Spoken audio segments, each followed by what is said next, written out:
భారతీయ చలనచిత్ర రంగంలో తనదైన డార్క్ థీమ్, పవర్ఫుల్ యాక్షన్ సినిమాలతో ప్రత్యేక ముద్ర వేసుకున్నారు సంచలన దర్శకుడు ప్రశాంత్ నీల్. ప్రస్తుతం జూనియర్ ఎన్టీఆర్ తో ఆయన తెరకెక్కిస్తున్న డ్రాగన్ ప్రాజెక్ట్ పై అంచనాలు ఏ రేంజ్ లో ఉన్నాయో అందరికీ తెలిసిందే. అయితే తాజాగా ఈ సినిమాకు సంబంధించి ప్రశాంత్ నీల్ కీలక విషయాలను పంచుకున్నారు. ఈ నేపథ్యంలో నీల్ ఒక సంచలన నిర్ణయం తీసుకున్నట్లుగా తన ఫ్యూచర్ ప్రాజెక్ట్స్ జోనర్ మార్పుపై సంచలన వ్యాఖ్యలు చేశారు. తాను సృష్టించిన డార్క్ టోన్ సినిమాలకు డ్రాగన్ చిత్రమే చివరిదని తెలిపారు. డార్క్ టోన్ సినిమాటిక్ ప్రపంచాల త్రియాలజీలో ఇదే చివరి చిత్రం.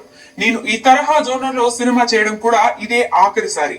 నా 3 సినిమాలు KGF, Salaar, Dragon colour palette పరంగా ఒకేలా కనిపించవచ్చు, కానీ వాటి కథలు పూర్తిగా భిన్నమైనవి.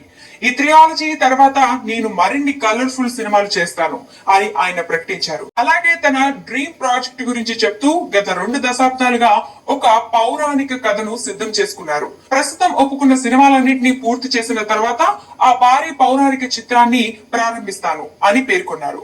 ఈ లెక్కన ప్రస్తుతం ప్రశాంత్ ని లైనప్ లో dragon part 1, part 2, cellar part 2, సౌరాంగ్య పర్వం, కేజీఎఫ్ చాప్టర్ 3 ఉన్నాయి.